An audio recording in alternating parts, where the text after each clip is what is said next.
तो आज हम देखेंगे साइंस का मॉडल सेट। ठीक है, ये क्वेश्चन गेस किया हुआ क्वेश्चन है जो आपके एग्जाम में डायरेक्ट हिट करने की संभावना रखता है।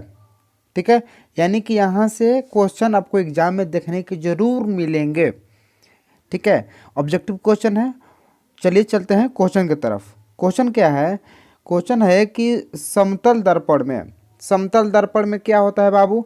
तो समतल दर्पण में होता है आपतन कोण परावर्तन कोण के बराबर होता है। ठीक है, समतल दर्पण में होता है आपतन कोण परावर्तन कोण के बराबर, यानी कि पहला का बी ऑप्शन सही। नेक्स्ट क्वेश्चन क्या है? नेक्स्ट क्वेश्चन है कि जब प्रकाश एक माध्यम से दूसरे माध्यम में जाता है तब प्रकाश का परावर्तन अपवर्तन होता है। माफ करिएगा, अपवर्तन होता है। अपवर्तन किसके कारण होता है? तो प्रकाश किसके कारण? तो प्रकाश की चाल में परिवर्तन के कारण, यानी कि दूसरा के क्या हो जाएगा बाबू? दूसरा का ए इज राइट आंसर। क्लोरोफिल वर्णक का रंग कैसा होता है? तो बाबू हमेशा याद रखिएगा, क्लोरोफिल वर्णक का रंग हमेशा हरा होता है। ठीक है, कैसा होता है? हरा, यानी कि ए इज राइट आंसर। ठीक है, नेक्स्ट क्वेश्चन क्या है? नेक्स्ट क्वेश्चन है कि रक्त में आयरन की कमी से होने वाला रोग क्या है? रक्त में आयरन की कमी से कौन सा रोग होता है? तो बाबू रक्त में आयरन की कमी से एनीमिया रोग होता है। कौन रोग होता है? एनीमिया, यानी कि 4 का सी। ठीक है, C is right answer. Next question क्या है? स्वपोषी भोजन के लिए आवश्यक है। बाबू स्वपोषी किसे कहते हैं? जो खुद भोजन अपना बनाता हो और खाता हो। तो भोजन खुद कौन करता है? पौधा स्वपोषी होता है। तो पौधे को भोजन बनाने के लिए क्लोरोफिल की आवश्यकता होती है, सूर्य का प्रकाश की भी आवश्यकता होता है, और H2O और CO2 इसका भी आवश्यकता होता है। यानी कि 5 का क्या हो जाएगा बाबू? 5 का आपका राइट आंसर डी हो जाएगा। इनमें से सभी, यानी कि 5 का डी, स्वपोषी के लिए इनमें से सभी होता है। ठीक है, नेक्स्ट क्वेश्चन क्या है? नेक्स्ट क्वेश्चन है कि निम्न में से कौन सा पदार्थ लेंस बनाने के लिए प्रयुक्त नहीं किया जाता है? ठीक है, तो बाबू इसका राइट आंसर हो जाएगा मिट्टी। आप मिट्टी से लेंस नहीं बना सकते हैं, यानी कि 6 का क्या हो जाएगा? 6 का option D is right answer. Next question क्या है? एक उत्तल लेंस की क्षमता 1 डायोप्टर है। ठीक है, तो लेंस की फोकस दूरी कितनी होगी? तो लेंस की फोकस दूरी बाबू आपका हो जाएगा +100 सेंटीमीटर। कितना बाबू? +100 सेंटीमीटर। +100 सेंटीमीटर इसका राइट आंसर, यानी कि 7 का सी इज राइट आंसर बाबू। क्वेश्चन नंबर 8 क्या है बाबू? 8 देखेंगे, किसी गोलीय दर्पण तथा किसी पतले गोलीय लेंस दोनों की फोकस दूरी, किसके? गोलीय दर्पण और पतले गोलीय लेंस की फोकस दूरी -15 सेंटीमीटर है। तो लेंस कैसा होगा? तो लेंस बाबू दोनों अवतल होगा, दोनों अवतल, यानी कि 8 का ए बाबू, 8 का ए सही आंसर। नेक्स्ट क्वेश्चन क्या है?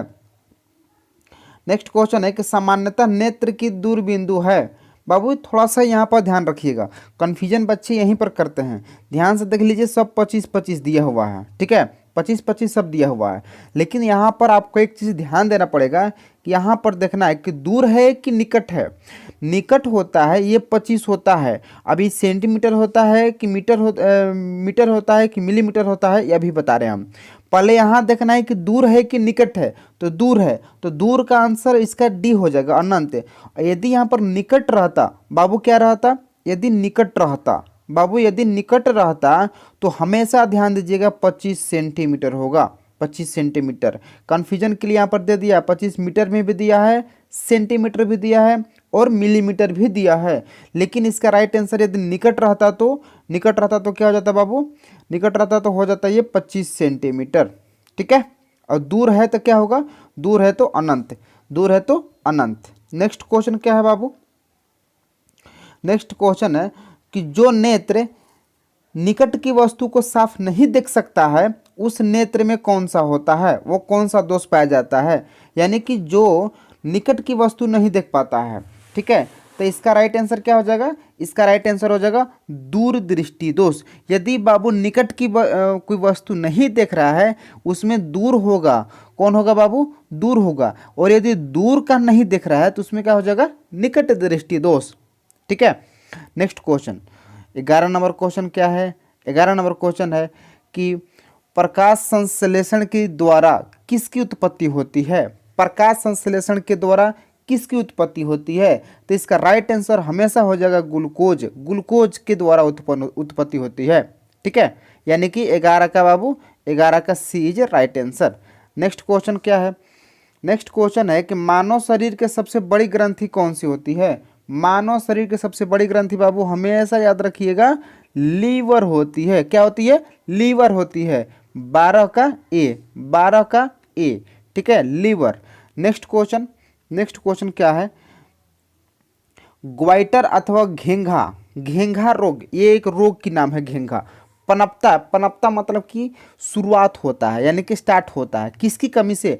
तो बाबू हमेशा याद रखिएगा आयोडीन की कमी से घेंघा रोग होता है। किसकी कमी से? आयोडीन की कमी से, यानी कि 13 का B, B is right answer. Next question क्या है बाबू? नेक्स्ट क्वेश्चन है मानव नेत्र में, मानव नेत्र में आप किस प्रकार के लेंस लगा सकते हैं? तो किसी प्रकार का लेंस नहीं होता, ये तो गलत है ना। मानव नेत्र में तो लेंस होता है, तो ऑप्शन ए तो नहीं होगा। फिर है उत्तल दर्पण होता है, नहीं, मानव नेत्र में दर्पण तो कभी नहीं होता है। बचा 2 ऑप्शन, अवतल या उत्तल।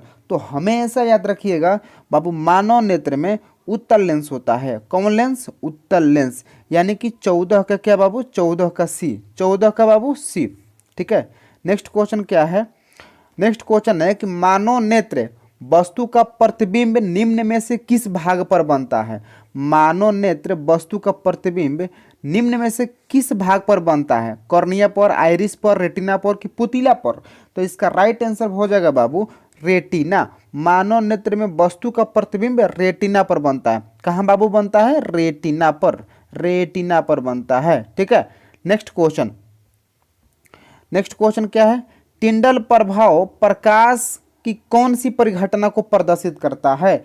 तो बाबू टिंडल प्रभाव प्रकाश के प्रकीर्णन के परिघटना को प्रदर्शित करता है, यानी कि 16 का डी, 16 का डी सही answer, right answer. Next question क्या है बाबू?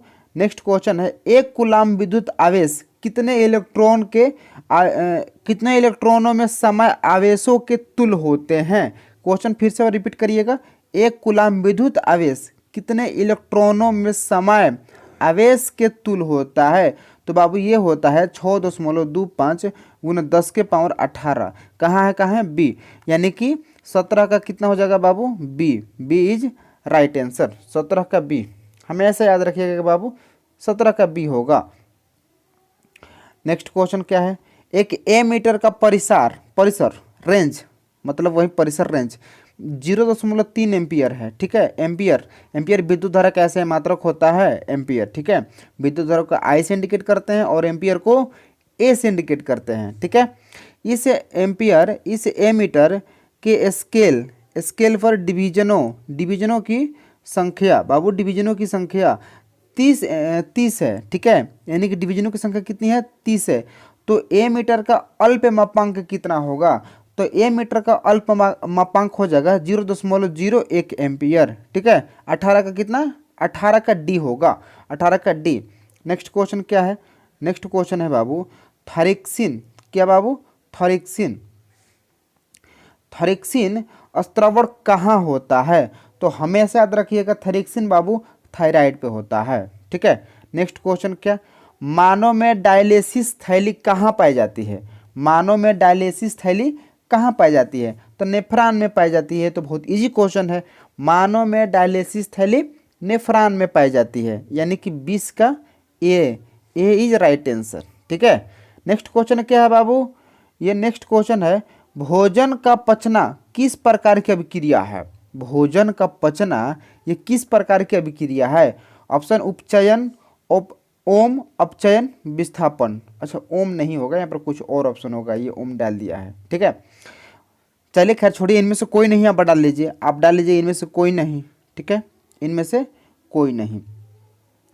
ऐसे इसका आंसर क्या हो जाएगा? भोजन का पचना उपचयन अभिक्रिया है। कौन अभिक्रिया? उपचयन, यानी कि 21 का ए। ठीक है, नेक्स्ट क्वेश्चन क्या है? विद्युत आवेश का ऐसा मात्रक बाबू ये कूलाम होता है। विद्युत आवेश का ऐसा मात्रक कूलाम होता है। बहुत जल्द ही फिजिक्स का पूरा एसआई मात्रक का वीडियो आप लोग के सामने आने वाला है। पूरा जितना भी विद्युत मात्रक एसआई मात्रक है फिजिक्स में, एसआई मात्रक जितना है सबका एक सेपरेट वीडियो हम देने वाले हैं, टेंशन नहीं लेना है, ठीक है। और उसका पीडीएफ भी डाउनलोड कर सकते हैं, हम बता देंगे आप पीडीएफ कहाँ से डाउनलोड करिएगा, ठीक है।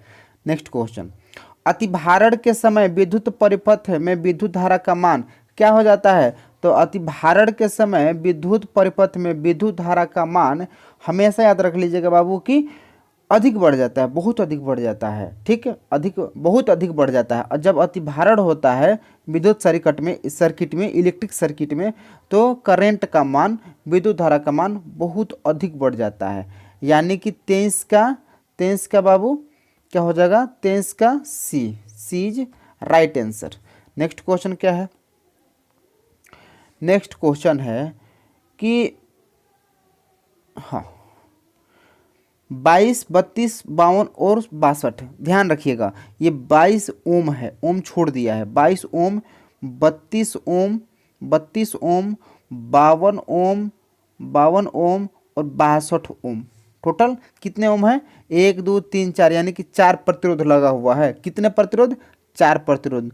तो रेजिस्टेंस का गो है बाबू 4 गो, प्रतिरोध 4 गो है, ठीक है। फिर कह रहा है कि श्रेणीबद्ध के लिए फार्मूला होता है, हम फार्मूला लिख दे रहे हैं। RT बराबर R1 plus R2 plus R3, मतलब कि डॉट डॉट डॉट ये चलता चला जाएगा, यानी कि जितने आपको प्रतिरोध दिए हुए हैं वहाँ तक। तो हमको कितना दिया हुआ है बाबू? 4 दिया हुआ है, तो हम कहाँ तक ले जाएंगे? R1 एक मिनट,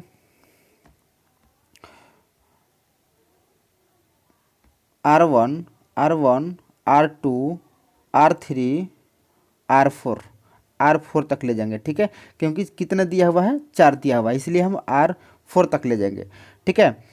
64 वोल्ट की एक बैटरी से जोड़ा जाता है। कितने वोल्ट की? 64 वोल्ट, यानी कि भी दिया है, भी कितना दिया है? 64 वोल्ट, ठीक है। पहली कुंडली के सिरों के बीच विभवांतर, अच्छा ये न्यूमेरिकल है, देखिए कैसे बनेगा। आप RT निकाल लीजिएगा। RT कैसे निकलेगा? वहीं श्रेणी क्रम वाला फॉर्मूला लगाकर R1 R2 plus R3 plus R4, ठीक है। यानी कि यहाँ से टोटल रेजिस्टेंस निकल जाएगा, तो R निकल जाएगा, ठीक है। अब भी दिया हुआ है, भी कितना दिया हुआ है? भी दिया है आपका 64, कितना दिया है? 64। अच्छा आप I निकाल लीजिएगा ओम के नियम से, सूत्र से, ठीक है। I निकाल लीजिएगा, I बराबर जो भी आएगा, I बराबर कुछ भी है, I निकाल लीजिएगा। फिर कह रहा है पहली कुंडली, पहली कितना है? 22 ओम, यानी कि R कितना अब निकालना क्या है? 22 ओम निकालना है, यानी R दिया हुआ है, ठीक है। फिर विभवांतर यानी कि भी निकालना है, R दिया है, R दिया है, भी निकालना है। और अभी आप I निकाले होंगे, I निकाले ना अभी, वहाँ पर I, फिर विद्युत ओम का नियम वाला फार्मूला लगाकर आप यहाँ से फिर भी का मान निकाल लीजिएगा। तो इसका राइट आंसर हम बताते रहे, राइट आंसर इसका हो जाएगा 8 वोल्ट। कितना बाबू? 8 वोल्ट, ठीक है। 24 का 8, ठीक है, कोई दिक्कत नहीं है, कोई दिक्कत नहीं है। नेक्स्ट क्वेश्चन, हाँ नेक्स्ट क्वेश्चन क्या है कि एड्रेनलिन हार्मोन स्त्रावित होता है, एड्रेनलिन हार्मोन स्त्रावित होता है, तो ये हमेशा अधिवृक्क ग्रंथि से स्त्रावित होता है, ठीक है, याद रख लीजिएगा, अधिवृक्क ग्रंथि से स्त्रावित होता है। नेक्स्ट क्वेश्चन है पुष्प पादपों में लैंगिक जनन होता है। किस पादपों में? पुष्प पादपों में लैंगिक जनन कहाँ होता है? तो फूलों द्वारा। किसके द्वारा बाबू? फूलों द्वारा। 26 का कितना? 26 का B is right answer. Next question है निम्नलिखित में कौन सा लैंगिक जनन संचरित रोग है? निम्नलिखित में कौन सा लैंगिक जनन संचारित रोग है? तो ऑप्शन है गोनोरिया, सिफिलिस, एड्स, इनमें से कोई नहीं। तो 27 का राइट आंसर इनमें से कोई नहीं हो जाएगा, ठीक है, इनमें से कोई नहीं। नेक्स्ट क्वेश्चन क्या है? जनसंख्या नियोजन के लिए पुरुषों द्वारा उपयोग में लाए जाने वाली एक सरल विधि क्या है? ध्यान से समझिएगा क्वेश्चन को। जनसंख्या नियोजन के लिए पुरुषों द्वारा उपयोग में लाई जाने वाली एक सरल विधि क्या है? सरल विधि डायफ्राम, कॉपर टी, लूप की कंडोम। इसका राइट आंसर कितना हो जाएगा? 28 का राइट आंसर डी हो जाएगा। क्या होगा बाबू? डी, कंडोम हो जाएगा। यानी कि 28 का D is right answer. Next question क्या है कि जनसंख्या नियंत्रण के लिए स्त्रियों द्वारा अपनाई जाने वाली सर्जिकल विधि, हाँ स्त्रियों द्वारा अपनाई जाने वाली सर्जिकल विधि क्या हो जाएगा, तो स्त्री नसबंदी यानी कि स्त्री नसबंदी स्त्रियों द्वारा अपनाई जाने वाली सर्जिकल विधि है। पुरुषों द्वारा क्या है, कॉन्डोम, और स्त्री द्वारा क्या है, स्त्री नसबंदी। ठीक है, नेक्स्ट क्वेश्चन क्या है, नेक्स्ट क्वेश्चन है कि किसी विद्युत धारावाही सीधे लंबी परिनालिका के भीतर चुंबकीय क्षेत्र शून्य होता है। ठीक है, चुंबकीय क्षेत्र शून्य होता है। क्वेश्चन फिर से पढ़िए, किसी विद्युत धारावाही सीधे लंबी परिनालिका के भीतर चुंबकीय क्षेत्र शून्य होता है, तो इसके सिरे की ओर जाने पर घटता है, शून्य होता है। ठीक है, इसके सिरे की ओर जाने पर बढ़ता है कि सभी बिंदुओं पर समान होता है, तो बाबू इसका राइट आंसर हो जाएगा 30 का डी। कितना होगा, डी, राइट आंसर डी, यानी कि सभी बिंदुओं पर समान होता है। किसी विद्युत धारावाही सीधे लंबी परिनालिका के भीतरी चुंबकीय क्षेत्र सॉरी क्या होता है, शून्य होता है कि इसके सिरों की ओर जाने पर घटता है, इसके सिरों की ओर जाने पर बढ़ता है कि सभी बिंदुओं पर समान होता है, तो बाबू सभी बिंदुओं पर समान होता है, यानी कि 30 का कितना, 30 का डी। ठीक है, तो आज के लिए इतना ही, आगे हम 30 से आगे क्वेश्चन नेक्स्ट क्लास में पढ़ेंगे। ठीक है।